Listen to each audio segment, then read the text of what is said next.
श्री अकाल, जय भीम, जोहार। मेरा नाम है नवीन कुमार। देखिए, ईरान को लेकर बहुत सीधी सी खबर यह है कि अमेरिका के साथ कोई बातचीत वो नहीं कर रहा है।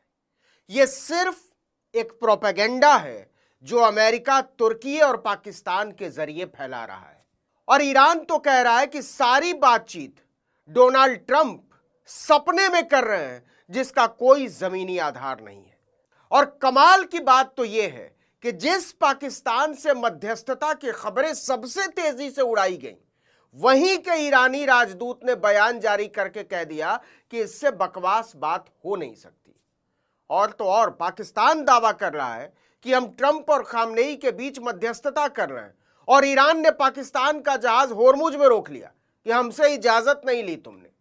जी हां, ईरान ने ट्रंप की युद्ध विराम की कोशिशों का मजाक उड़ा दिया है।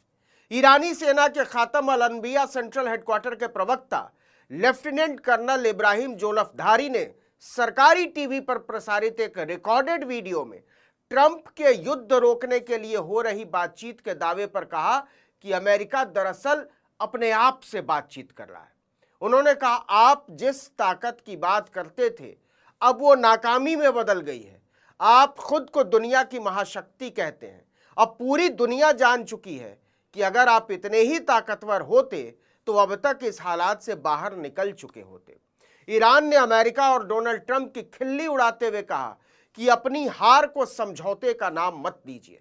आपके खोखले वादों का दौर अब खत्म हो चुका है। हम आपके झांसे में और नहीं आने वाले। वहीं पाकिस्तान में ईरान के राजदूत रजा अमीरी मोगदाम ने भी कहा है कि ईरान और अमेरिका के बीच अब तक कोई भी बातचीत नहीं हुई।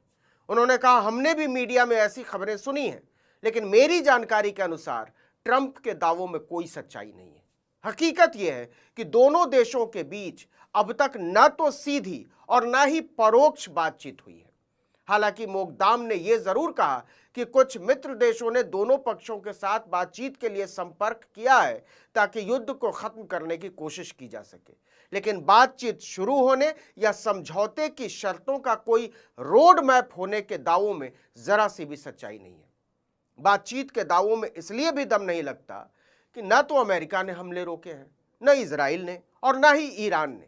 ईरान की संसद के अध्यक्ष मोहम्मद बाकर गालिबाफ ने साफ कहा है कि तेहरान क्षेत्र में अमेरिका की हर गतिविधि, खासकर सैनिकों की तैनाती पर करीब से नजर रख रहा है। उन्होंने सोशल मीडिया प्लेटफॉर्म ट्विटर पर लिखा, जनरलों ने जो नुकसान किया है उसे सैनिक ठीक नहीं कर सकते। हमारे इरादे पर रखने की कोशिश मत करो, वरना अंजाम अच्छा नहीं होगा। खुद इजरायली आर्मी रेडियो के मुताबिक ईरान ने 40 मिनट के भीतर इजराइल की ओर 4 मिसाइलें दागी। रिपोर्ट के अनुसार इस दौरान तेल अवीव और आसपास के इलाकों में कई धमाकों की आवाजें सुनी गई। ईरानी सेना के जनसंपर्क विभाग ने यह भी दावा किया है कि ईरानी सेना की क्रूज मिसाइलों ने अमेरिकी aircraft carrier USS Abraham Lincoln को निशाना बनाया है। बयान में कहा गया है कि मिसाइल ने टारगेट को हिट किया। हालांकि इस दावे पर अमेरिका की ओर से अभी तक कोई प्रतिक्रिया सामने नहीं आई है। इतना ही नहीं, कहा जा रहा है कि ईरान ने इराक में एक होटल पर हमला किया है जहां अमेरिकी अधिकारी ठहरे हुए थे। इसी के साथ पश्चिमी इराक के अनबार इलाके में एक पैरामिलिट्री ठिकाने को भी निशाना बनाया गया है। सुरक्षा अधिकारियों के मुताबिक एक फाइटर जेट से 2 मिसाइलें दागी गईं। हमले में हश्द अल शाबी नाम के समूह को निशाना बनाया गया। यह पहले एक पैरामिलिट्री संगठन था, लेकिन अब इराक की सरकारी सुरक्षा व्यवस्था का हिस्सा माना जाता है, जो अमेरिका के लिए मूल तौर पर काम करता है। गौर करने वाली बात यह है कि यह हमला उसी बेस पर हुआ है जिस पर एक दिन पहले भी अटैक हुआ था। इसमें 15 लड़ाकों की जान चली गई थी। ईरान ने कुवैत हवाई अड्डे पर भी जबरदस्त ड्रोन हमला किया, जिससे पूरा इलाका धुएं से भर गया। वहीं एसोसिएटेड प्रेस ने एक रिपोर्ट दी है कि अमेरिकी सेना की 82वीं एयरबॉर्न डिवीजन के 1000 से ज्यादा सैनिकों को मिडिल ईस्ट की तरफ रवाना किया जा रहा है। CNN ने भी इस खबर पर मुहर लगाई है।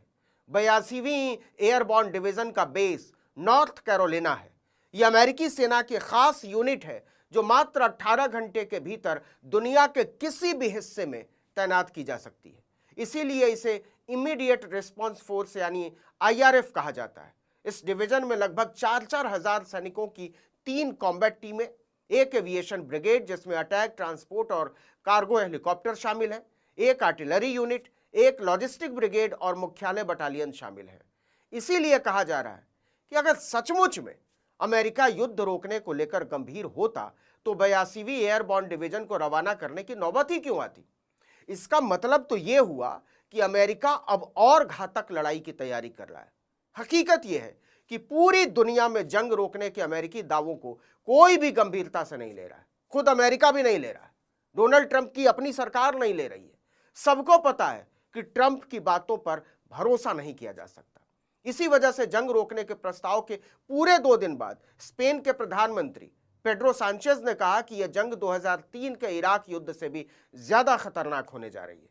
स्पेन की संसद में बोलते हुए सांचेज ने कहा कि यह 2003 के इराक वॉर जैसी लड़ाई नहीं है, हम इससे कहीं ज्यादा गंभीर स्थिति का सामना कर रहे हैं। सांचेज के मुताबिक इस बार हालात ज्यादा खराब इसलिए है कि इसका असर सिर्फ एक देश तक सीमित नहीं है, यह तेजी से पूरी दुनिया को अपनी चपेट में ले रहा है, जिसका असर वैश्विक अर्थव्यवस्था पर पड़ेगा। तेल और ऊर्जा संकट तेजी से बढ़ता चला जा रहा है। आपको बता दें कि 2003 में अमेरिका और उसके सहयोगी देशों ने बिल्कुल उसी तरह के बहाने बनाकर इराक पर हमला किया था, जिस तरह के बहाने बनाकर उसने इस बार ईरान पर हमला बोला। उस युद्ध के बाद पूरे मध्य पूर्व में अस्थिरता बढ़ गई थी। संयुक्त राष्ट्र के मानवाधिकार प्रमुख वोल्कर तुर्की ने भी चेतावनी दी है कि जारी युद्ध ने खतरनाक और अनिश्चित स्थिति पैदा कर दी है। संघर्ष इतना गंभीर है कि दुनिया में कोई इससे अछूता नहीं रहेगा। तो कहने का मतलब यह है कि तुर्की हो या पाकिस्तान, सब सिर्फ हवा में बातें कर रहे हैं। अभी भी तुर्की के विदेश मामलों के उपाध्यक्ष हारून अरमगान ने कहा है कि उनका देश ईरान और अमेरिका के बीच संदेश पहुंचाने की भूमिका निभा रहा है। रॉयटर्स से बातचीत में उन्होंने बताया कि अंकारा का मकसद तनाव कम करना और दोनों देशों के बीच सीधी बातचीत का रास्ता तैयार करना है। गौर कीजिए, अरमगान ने कहा कि तुर्की के अमेरिका और ईरान दोनों के साथ अच्छे रिश्ते हैं। इसी हवाले से वो कुछ देशों के साथ मिलकर खुद को मध्यस्थ के रूप में पेश करने की कोशिश कर रहा है। उन्होंने एक बार भी नहीं कहा कि अमेरिका या ईरान हमारी मध्यस्थता के लिए तैयार हैं या हम मध्यस्थ बन चुके हैं। इसी तरह पाकिस्तान दावा कर रहा है कि उसने अमेरिका की ओर से दिए गए सीज फायर से जुड़े प्रस्ताव ईरान को सौंप दिए हैं। अल जजीरा की रिपोर्ट के मुताबिक इस प्रस्ताव में ईरान पर लगे प्रतिबंधों में राहत, न्यूक्लियर प्रोग्राम को सीमित करने, अंतर्राष्ट्रीय एजेंसी की निगरानी स्वीकार करने, मिसाइल कार्यक्रम पर कंट्रोल और होर्मुज स्ट्रेट से जहाजों की सुरक्षित आवाजाही जैसी बातें शामिल हैं। लेकिन ईरान बार बार ऐसी मांगों पर विचार करने से मना करता रहा है। इन सारी बातों का निचोड़ क्या है? इसका मतलब यह है कि हाल फिलहाल में जंग के रुकने के ठोस आधार नजर नहीं आ रहे हैं।